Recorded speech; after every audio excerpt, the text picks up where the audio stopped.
And here we go.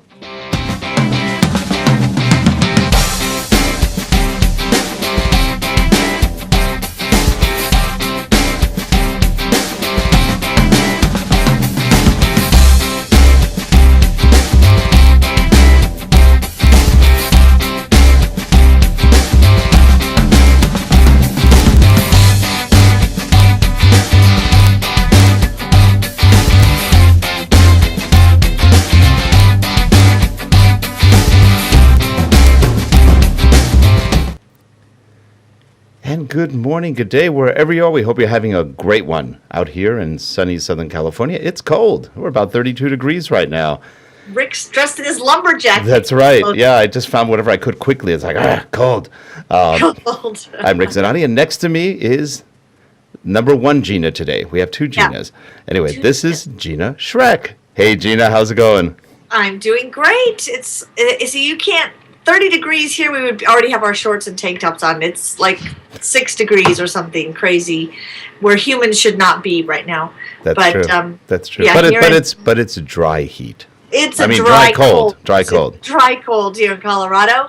But yeah, welcome, and it's a busy day in social, because not only do we have Gina Carr on here, well, I'm going to introduce her in a second, but today's a big Facebook announcement, and then we were chatting it up about, Twitter's going crazy over the whole Oprah confession by Lance Armstrong. And so we'll talk about reputation and the importance of... That sounds good. Hey, let me guess, Gina. Facebook is going to announce a new interface? They have a big announcement. They're not saying. A lot of people are speculating that it will be a phone. I think it's going to be a search. I think they're going to compete with Google in search. But so let's see. Let me guess. Apple will then sue Facebook for using Facebook instead of FaceTime, and they'll say, "Well, we patented Face." So I don't know. They're That's all crazy. True. Well, you know what? And I'd love to ask Gina her opinion on this, because her predictions on this Facebook announcement. Well, that should be good. So let me bring in Gina Carr, because Gina and I have known each other for several years through the National Speakers Association, and Gina's just flocked together. And as a matter of fact, Gina, was it the first year we met live? There were 3 of us. There was Gina Paris, Gina Carr, Gina Schreck. Yes, I think that was the first time that we actually met. Certainly it was the first time we had a picture together, and the internet started calling it the Gina Sandwich. It was the Gina Sandwich because there were 3 of us coming together. But Gina speaks on technology. You and I mean, the Ginas have so much in common.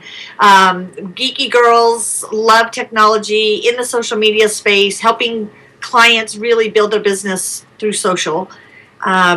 And goes around the world speaking on this as well. So I am thrilled, totally thrilled. And Gina and I, we have tried to get you on here for a long time, but we keep messing up our dates and times and everything else. So welcome to SchreckTeck. And I told Rick today he can just call me Schreck, so we don't totally confuse him. Ooh, okay. that would be... We'll all... difficult. So what are your predictions for the big Facebook announcement today? Well, first of all, I'm happy to be here. Thank you so much. And thanks for working with me on the schedule, and glad we could work something out. As far as predictions today for Facebook, I'm going to go with the phone. There's been a lot of buzz about the Facebook phone. So although you're right, Facebook search is way overdue as far as big improvements on that. I think that probably they're going to announce the phone. You think a phone? I know that is one of the things people say, there'll be this Facebook phone, and I'm trying to think, why would they? I guess what do you think a Facebook phone? What would that be? Well, a lot of people use their phones mainly for Facebook now. Facebook or texting, people don't talk very much anymore, especially the younger generation. So to have a phone that is clearly compatible with Facebook and that works well with Facebook would be a big advantage. One of the big things that has hurt Facebook since the stock since the IPO and their stock has plummeted has been the criticism that they're really bad on mobile, that the interface on mobile is bad, that they can't do advertising on mobile. So if they have figured that out, and if they have figured out a way to do that through their own phone, that could be a big boost to the company and to the stock and to actually using Facebook. Okay, would you buy a Facebook phone? I probably would not. It took me a long time to convert to an iPhone, and I'm pretty happy with it. And actually, right now, I'm a little bit enamored with the Note. Is it the Samsung Note? It's a little bit bigger than a normal phone, but smaller than an iPad Mini, which I do have my new iPad Mini, which I really love. Now, Gina, I have the Note. Yeah. The Note 2. Yeah? It's pretty cool. It's basically a Samsung Galaxy 3 bigger. Yeah. Pretty readable, and it's got some extra features. I don't care much about the stylus. It doesn't do much for me. I don't really write that much by hand anymore. I can't read my own writing, so. But it's a nice phone. It's really big. In fact, here, I'll show you what it looks like. I always joke with Gina, but this is how big it looks. I'm sorry, let me bring it back a little bit. Oh, yeah. It is a big phone. It is a big phone. I have big hands, and it fits my hands pretty well. I can do one-handed operation with this, but most people probably can't if their fingers are, because it's hard to. It is big. It's about 5.5 inches across. I mean, diagonal. So Yeah, well, I saw a couple at NMX, and the people who had them absolutely loved them. And so they're I can great. see where, right now I have my iPhone, and I had my Mini, and I love both of them, and I use them for different purposes. But I can see where the Note would be good. So, but I do. It is harder to use Facebook properly on either of those other devices, Right. and so if Facebook works really well on a Facebook phone, I don't know. I don't think it would be for me, but I can see where it probably would appeal to a lot of people. How about you guys? Would either of you try it? I wouldn't. I don't even I like Facebook. wouldn't. I'm on it, but I don't like it that much. Well, what I see the problem is if it. I mean, I keep picturing now. Maybe this is my imagination. I picture this phone that looks like Facebook. It has buttons that actually have, labeled specifically for some of the features, and maybe that's totally wrong. But then I think, well, what happens if I don't know? I look at it and go, what if there's another site that you want to switch to? I don't know. I think it's too myopic, and I also think it just doesn't seem like there'd be enough features to make me want to buy a new piece of hardware.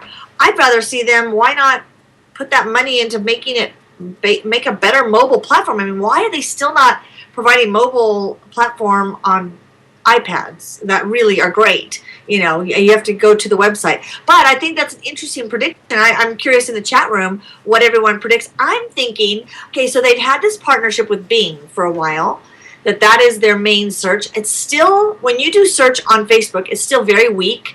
You can go to Twitter and do better searches for things on Twitter than you can on Facebook. I'm predicting some sort of search engine or something to compete with Google. But Rick, what do you think? You probably just don't care. Well, I don't know. I mean, Facebook is okay. For all you know, they're going to buy Twitter. I mean, that would be interesting. Which, you look at it and go, they've bought Instagram. Who else can they buy? Well, the one that would make sense would be for them to buy some mobile company or a mobile app that would be good. So that would make sense. Probably about a year ago, there was a picture that was circulating around the internet, and it had Mark Zuckerberg's computer, his laptop open, and it showed a search screen, or it showed the search field that was much longer than the normal one that we see on Facebook now. And so I was predicting a long time ago that they were going to be making this announcement about search. So I guess I'm kind of over that one and thinking, well, it hasn't come up yet, so maybe it will. But yeah, there's just so much that Facebook could do with the search field. And people do search there a lot. And so I've been recommending to people that when they do their Facebook page names, that they put a lot of information in the name so that if the search does ever improve, that's going to be important. For example, if it's a local dentist, I would say, put your name, be sure to put the word dentist, put your city, of what people would know you as, your city or your town, and then whatever other information, like if you do cosmetic dentistry, if that's one of your specialties, to put those things in your Facebook page name, not the URL, not the username, but in the page name, because I think one day that's going to be very important for Facebook search. That is interesting. I think that's it'll be interesting to see what they say because they're making a big deal of this announcement. But sometimes they get it all hyped, to get everybody hyped up, and then it's a disappointment of no big news. But I don't know why I'm really curious about this one. Going, would it really be a phone, and would people buy a Facebook phone? I mean, there's so many phones in the, I don't people think are saying definitely. I'm hoping it's a search option. Dave says I'd like to have better options to search publicly available posts. Larry, did you make a prediction? Larry predicts maybe he will be appointed CEO of Facebook. No. Alien, yeah. Facebook phone would open new problems such as Facebook saving the best features on their phone instead of other apps. See, that's what I look at going, it is frustrating to me that of all the tools, like Twitter, you can use Twitter. You can find great apps on any platform for Twitter. For LinkedIn, there's finally a great app for your iPad for LinkedIn. Yeah. Facebook, I still don't use an app on my iPad for Facebook. I go to the website. Yeah, now I actually don't think that it'll be a Facebook phone. The phone marketplace is so competitive right now, and if Samsung's not doing the phone or Apple's not doing it, probably nobody's going to care. I mean, Gina, Schreck, you and I have Windows phones as well. I don't know if you still have yours. And I still have my Windows phone. I mean, they've sold about 4 million of them, which barely dents the marketplace. I know. Somebody said they're about 2.5% of the market. That's not a lot. Just sad because it's a great phone. It is a good phone. It's quirky, but it's good. Apps available yet. So it's all about the apps. And you look at it and go, if there's a Facebook phone, what other apps would be available on that phone? Well, Facebook. Well, they'd be all Facebook. But that's right. I mean, all Facebook all the time, and you can't turn it off. It's always watching you. That's funny. Well, okay, so another Facebook story that I think is interesting is, they've been talking about doing these direct messages. As a marketer, you can send direct messages to the inbox of your contacts if you pay. So, like for $1, you can send a message to someone's direct mailbox. Actually, it doesn't have to be your connections. It can be someone you're not connected with. So to kick that off, Mark Zuckerberg is offering, if you want to send him a direct message, you can pay $100. So I was laughing going, first of all, who would do that? And then I started thinking, okay, if you just had money to burn, what message would be sent to Mark Zuckerberg for $100? I doubt whether anybody should be a good one. Yeah. I don't know. I think I would try to think of something to do with to get him to do more on Facebook about helping animals. I'm really big advocate of helping homeless animals and saving them from being slaughtered in the animal shelters. And so if I were to send a message to Mark Zuckerberg, I imagine I would try to think of something that I think that Facebook could do more of, which Facebook already is helping the plight of homeless animals a lot, just because of the ability to work with groups and the marketing and all that comes free with Facebook. But yes, that's probably what I would send something to Mark Zuckerberg about. See, how about you guys? I'm so shallow. I'm thinking I would send him a thing going, what's up with making it tough for businesses using Facebook? It's so frustrating. Yeah, but, that's another thing. Oh, the ability to get people to your pages these days is just so sad. It's just it's really disappointing that it's difficult to get people to the Facebook pages today. There's one thing they've done recently on YouTube. When we post our shows up on YouTube, we used to be able to share on Facebook directly from YouTube. No longer do we have access to our pages. We can only post to our personal page, not your business pages. I went, really? That sucks. Why'd they change that? That's one of the nicest features they had. No, gone. That's irritating. Have you noticed that, Gina? You can't post to your business page. Yeah, I mean, you can post to you can't post to your, let's say you have a SchreckTeck page. We can't post to that. You can only post to your personal page right now. From where? YouTube. From YouTube. Oh, that changed about a month or two ago. See, you can add an app, though. You can? On YouTube? It's an app. Now, on Facebook, on your business page, you have to use a third-party app on your business page to pull in your YouTube channel. Oh, okay. So a lot of that is weird Facebook So they rules. embed it automatically for you. Yeah. Okay. But, looking at this whole concept of managing our reputation, and we were talking about Lance Armstrong and, totally stretching it to tie that in, but looking at that concept of our reputation and online, how people see your reputation, how many jobs are now looking at your, the different scores, whether it's Klout or Cred. Gina, what's your take on all these? Because you're real active on those sites, aren't you?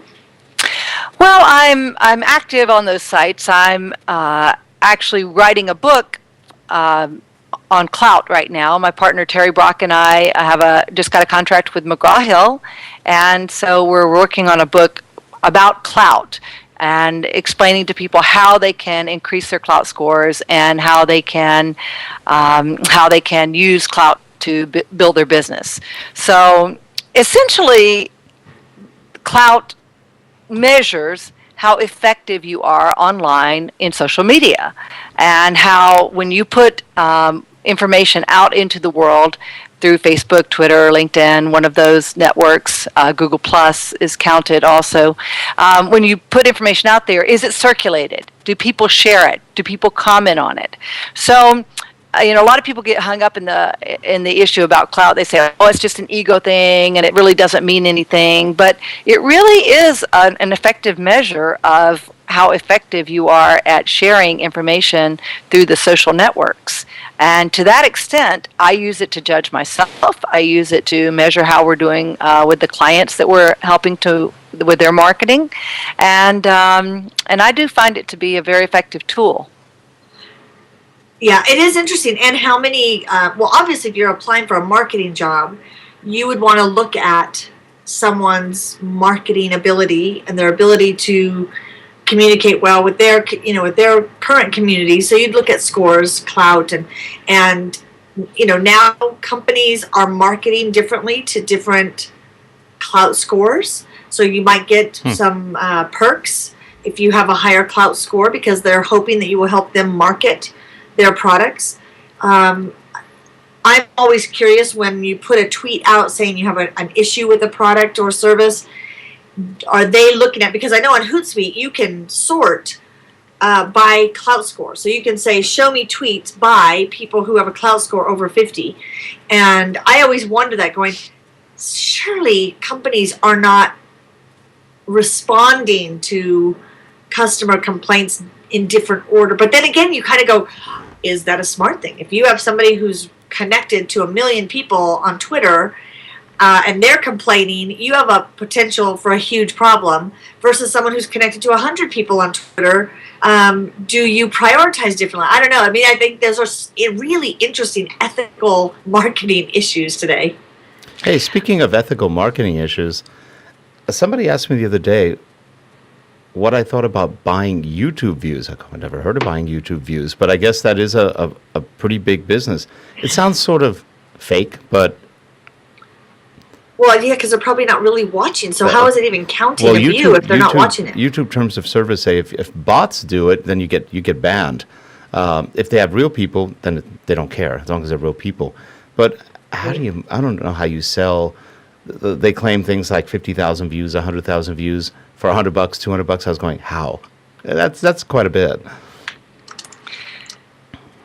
Well, yeah. I agree that it's not ethical and that it's not a good thing to do, but the reality is that it's like the old if you drive by a restaurant and there are no cars in the parking lot, why would you don't want to go in. Right. So when people see that, this YouTube video has a few thousand views, it's going to be more compelling and more interesting. It's the herd mentality. Okay. Well, yeah. if somebody else thinks it's good, then I might think it's good, and so I'm more likely to check it out. Now, Gina, I actually go to empty restaurants because that means there's no screaming kids. No, that means no screaming kids. I go, I'm good with that. I bet you love airplanes. Oh. That's too funny. So, Gina, what do you think about the differences between Klout and Cred? Well, Cred has had a stronger ability to include offline influence. Now, last summer, Klout did a revamp and did start including offline influence. But Cred's been doing that longer, and Cred has more of I think, a little bit better ability to measure that. But when I look at, which is really the more dominant social scoring network right now, I look at views on, I do basically an analysis using Alexa search, and I haven't done it in a while, but the last time I did it, the Klout inquiries were 10, 20 times more than Cred inquiries of people who are looking, who are searching for Klout. So that's one indication of, is it a stronger network or not? Don't Another indication is I look at money behind the company. And Cred is a sub-product of another company. I think it's called, I want to say, People Browser. So it's a unit, it's a division of another company. Klout is a standalone company, and they have, last I saw, 30 million in venture capital that is focused on what they're doing, and they may have access to more money. And they also have another monetization component that I don't see with Cred. We were talking about the perks. So right now what we see easily is that businesses pay to reach influencers through perks. So they do that. But what we don't see is what you discussed a minute ago, or what you alluded to, is the whole customer service aspect. And that's where Klout is going to really be making more of their money in the future, is, yes, there will be this major integration of Klout scores with customer service departments of all sorts of companies. So, and that's how Klout will be making even more money. So you got to always follow the money. Yeah. Right.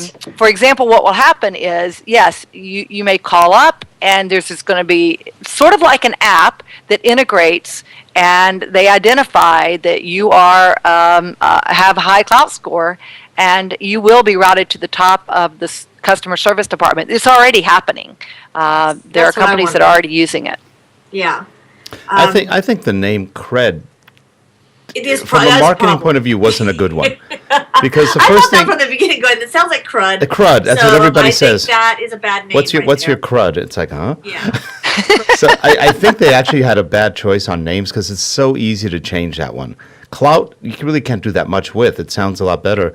Except you had, what did you have? You had, remember, Gina, we were going through, it wasn't Klout, it was something like, what was it, douche or something? And you had a douche. It was really. Oh yeah, it was a spoof. It was a spoof. Klout and Cred. Yeah. And your douchebag score. Your douchebag score. Yep. Klauschbag score, I think. Yeah. Is that what it was? Klauschbag? Yeah. Something like that. Yes, it was bad. So we were just going, interesting. It was an interesting little app, though. Yes, it pulled and said, "This is how you rank." If I am a business, or I'm someone in marketing, and I'm looking at this and I say, okay, obviously the dollars are going to determine where people focus, and if these scores do matter more and more, then I need to be more intentional about doing the things that drive my score up. And we know that, number one, we have to be writing great content so it gets spread. So we know we have to write more. And then sharing content that gets spread as well, and getting people to share your content. What tips do you give people? Like when you're working with clients, are there specific things that you've seen really help? Well, yes. When you look at the Klout score, and I tell people, Klout score is a measure, much like your body mass index is a measure of the level of fat that you have on your body, and the level of health that you have. If you go in a doctor's office, you see the BMI charts generally, and so you can see that it says, if you have this level of body mass index, then you're going to be healthier. And so you're going to eat healthier and exercise more, and certainly those things will contribute to a better body mass index. Similarly, creating great content, as you said, and sharing it across the web in a way that's compelling. that's going to contribute to a higher Klout score. So if you look at, what's the activity? The activity is you want to be more influential online, and the measure is Klout. That's one way to measure it.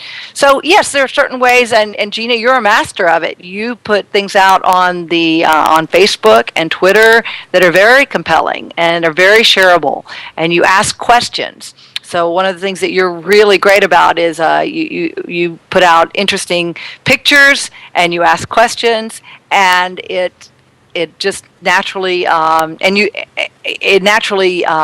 invites a response, and then you're there to interact with people as they respond. You frequently respond back and say, "Oh yeah," or "No," and whatever it is. So that's part of what creates a great deal of engagement and interaction on social media. And it's definitely interesting. I can tell, like, for now it's been about 3 weeks, well, probably since the holidays, of we're in this process of taking on another big chunk of business and hiring some people and training people and rebranding our business and redesigning our whole website. So all of a sudden I can see the activity. So it like you said, it's a measurement. You see the activity level of my own social sites go down as we focus on client sites and everything else that's going on. Then the Klout score dips, and I shouldn't say never. I very rarely go to Klout, and I know there are things you can do on Klout. So if you go to Klout, you can. I still have never really understood. I haven't taken the time to understand. You get so many Klout, like the K+ things to give away.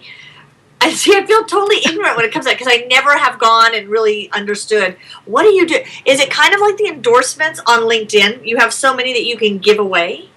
Yes, it's very similar to endorsements on LinkedIn. It's sort of like a thumbs up, Yeah, I think Gina Schreck knows a lot about Twitter. Yeah, I think Gina Schreck knows a lot about social media. So whatever it is that you have stated are your skills and expertise in LinkedIn, you can choose various topics that you believe that you know a lot about on Klout. And in addition to what you choose, Klout chooses some things for you. For example, during the election, Rick Santorum was known, there was something about, bad dressing, or, there was some play on, the fact that he was known for those sweater vests, and a lot of people thought that was not good fashion sense. Right. So, that's funny.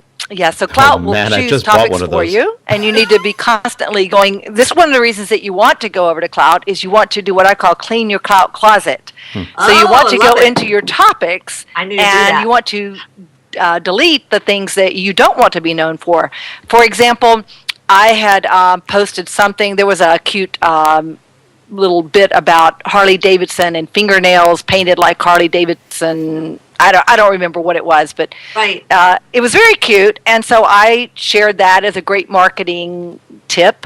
And so they put down that I was very influential in the topic of Harley Davidson. Oh, so, that's funny.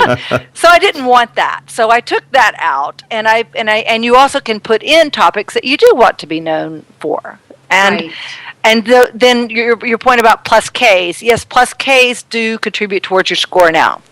So what happens is if you did go out to Klout and you give a few people plus Ks, mostly some people will reciprocate and they'll give you plus Ks. So plus Ks do now count as part of your score. Prior to last summer in the revamp, they did not, but they do count now. I got a Klout just the other day for Creative Commons, and I was going, huh? Creative Commons? What is that? Like the photos and stuff? No, I don't know where I got that one from. That was an odd one. Creative Commons. That is odd. That doesn't even sound like a Klout topic. No, it certainly could be. And I don't do anything with Creative Commons per se, so I was going, wonder why I got that one. Okay, whatever. I just brought up my Klout site, and it is interesting because my topics: technology, social media. Number 3, shoes. Shoes. Well, Gina, that's accurate. That should be number 1. That is accurate. That doesn't surprise me at all. That's true. I thought that was number 1. That's pretty funny. Number 1, technology. It says technology, social media, shoes, then Bluetooth. So that is interesting. So it must be something I tweeted about a Bluetooth headset or something, because I don't really know a lot about Bluetooth. I don't even know how that works.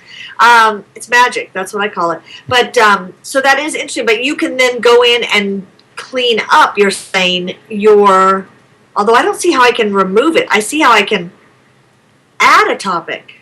If you hover over to the left of the little picture X. or diagram, a little X pops up in the corner of the box that designates designates that topic, and you can X that out. Do you see that? Yeah, I just did. That makes sense. So I just took away Bluetooth. So really, number one, go to your Klout page and clean up your Klout. I love you said clean out your Klout closet, because I always do that with LinkedIn. I always go, you don't want to have skills on your LinkedIn profile that you don't want to be endorsed for. And, you want to make sure, because sometimes it just pops up and people will just click endorse without really thinking, does she even talk about that? Right. So I think that's like I'm on here for animation. So yeah, it's interesting. You have to go through. That's probably from your Second Life. That could be. I don't see, which is interesting. I don't see anything that says 3D or immersive. I do see e-learning, but I don't see anything. So yeah, I think that's a good first step. Is go clean up your Klout topics that you're being seen for, being measured for, and then you're saying then go through and actually give away. Do you get 10 to give away and that's it? Or is you it get a day? 10 per 24-hour period. And wow. Oh, it's gone up. That used to be, what, 4 or 5 at one point? I as long as I've been doing it, it's basically been about 10. Okay. And I think that's what it sort of has stabilized at. So, you don't use them. You don't collect them. Right. If you don't use them, you don't get more. You don't have 20 the next day. You just still have 10. I'm actually known for agriculture, you guys. That is humorous right there. Well, that's because you have a menagerie behind your house. I think that must. Well, you know what it is. I did do an ag chat once for the ag chat group. We talked about social media, but that's again. There's a great example of you, like Gina said. She talks about Harley Davidson fingernail art, and suddenly you're an expert in Harley Davidson. You want to make sure you're staying on top of that, and then give away the. Is it just called K plus? Like plus tags? K. Plus it's called K. a plus K. I always call them special Ks. And, because I always see someone gave you a plus K, and I always just send a back saying, thanks so much for that special K shout out. But I always go, I guess I need to go spend some time on Klout and figure out, should I be doing something on there? Or is it just measuring randomly? And, it's such a controversial topic. So many people will say, it's bogus, it's rigged, you can rig it, kind of like the endorsements on LinkedIn. Sure, you can get people to just, if you go through and do 10 a day, you're going to get more back than if you did not do 10 a day. So is that rigging it versus people who are just out there doing their thing? But I guess it's like anything else. It depends on how much you want to be seen as that thought leader in that topic. I get this question sometimes of, is it appropriate for people to reciprocate and to participate in groups where they specifically do share plus Ks? Empire Avenue has a big part of Empire Avenue is the chat that goes on when people exchange plus Ks and share plus Ks. There are a lot of private Facebook groups where people are sharing plus Ks and other forms of helping each other with their social media interaction. I compare it to, in real life, you go to business networking meetings, you go to Chamber of Commerce meetings or Leads Group meetings. Why do you go? You go to reach out to people who hopefully you'll do business with some of them, but more importantly, you're trying to do business with people that they know. Right. So if you're a plumber, you go to the meeting and somebody else may not have a plumbing need, but then their mother's sink is messed up, and so they say, oh, I met this plumber the other day, and so you should go. And so it's a way of reaching out and helping each other. That's the way I see it. I just think it's reciprocation, online reciprocation versus in real life. Now, speaking of reciprocation, I love you were involved, and I don't know if you still are, I'm calling it a group, but that's probably incorrect. Tribes. Is it Tribes? Triber. Are you talking about Triber? Triber. Is that still an active group? And tell us about Triber? Well, I'm a member of Triber, but I'm not terribly active in it. What I am more active in is a group called Social Buzz Club. And Social Buzz Club is a really terrific online gamification network where we do share each other's content. And it's a very simple, you were a guest on there a few months ago and did a fabulous webinar for us. Thank you again. But it's a place where if I've written an article, I can put it out into the Social Buzz Club network, and people who want to share things about social media can take a quick look at it, and it makes the sharing really easy. And so that's one of the main online places that I share. Triber, I know people love Triber. I found it very difficult to use, and so I think it's just me, but I found it difficult to use. Separately, I do have some private Facebook groups where we collaborate, and in fact, you and I know each other through NSA. One of my most active groups right now is called the NSA Social Media Partners, and so we partner with each other. We help each other to get more traffic to Facebook pages and to Twitter, to LinkedIn.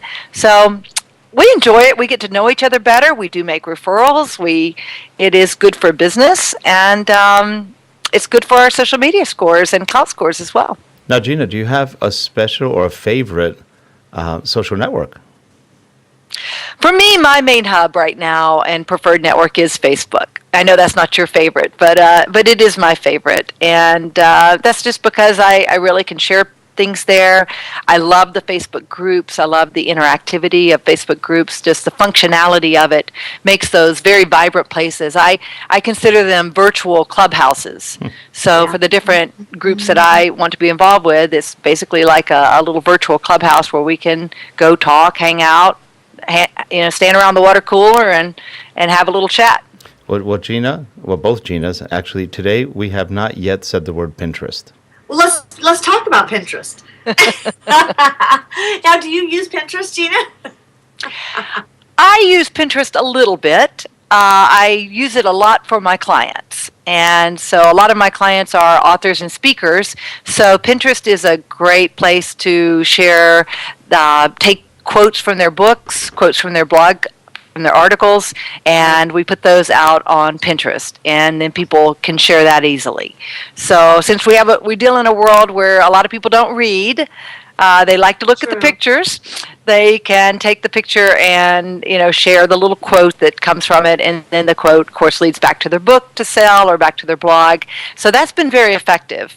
I love it. But it's not counted as part of a Klout score right now, so I don't focus on it too much. It will be. I have a feeling it will be soon. I mean, they keep adding in the social networks. Klout extends those, but it is interesting because Pinterest can be a really great source of finding your communities in Pinterest. For the Hyatt, we create Pinterest boards, and we're targeting meeting planners. So we collect pictures of table settings and party ideas and recipes for parties and things, and green meeting ideas. So we have these boards for the Hyatt, and you look at that and go, I at first thought, I don't know that they really need to be on Pinterest, but the more we thought about it, we're going, oh, absolutely. So I think looking at some of whatever your business is your audience on that social platform, whatever it is. And if they are, then I would be strategic and say, can I then look to spread their content? If I'm trying to get into a specific client, maybe if I give them Klout pluses, the plus Ks, maybe, I don't know, maybe they would reciprocate. Maybe it raises me on their radar. So I think you could be very strategic.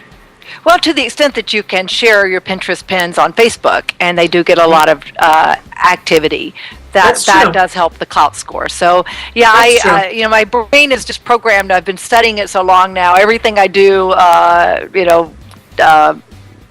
think, well, is that going to help my Klout score? Is that going to help my Klout score? I know, it's sad. You go somewhere, you go, should I check in here? Is this strategic? Is this a strategic check-in? You go to take a picture. Is this really make sense to put on Instagram? I don't know. This could hurt my reputation. Which is just a totally different mindset, which I look at our kids growing up going, they really have to think about all these things with everything they do.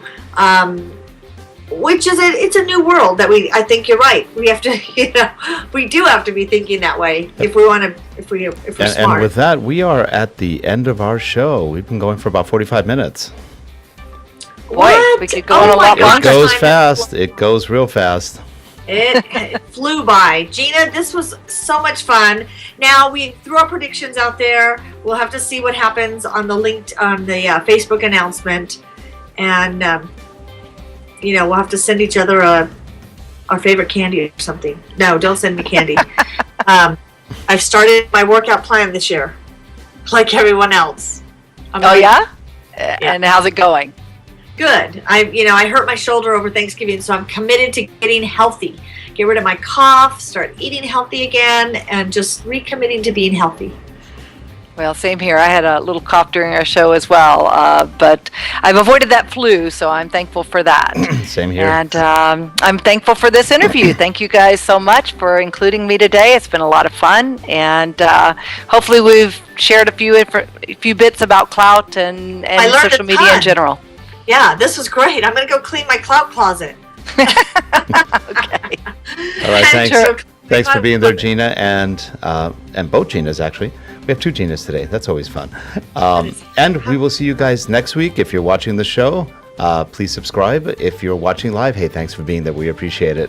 Connect with us on That's Twitter, right. Facebook, LinkedIn, Klout, everywhere you are. That's right. We accept Klout. We accept Klout. Yep. Facebook.com/Gina Carr, GINACARR. That's my main hub. So if anybody wants to drop me a note or ask a question about Klout or social media, I'd be happy to help.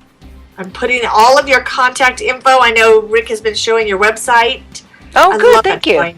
Love that. And on Twitter, it's just @Gina Carr. Easy.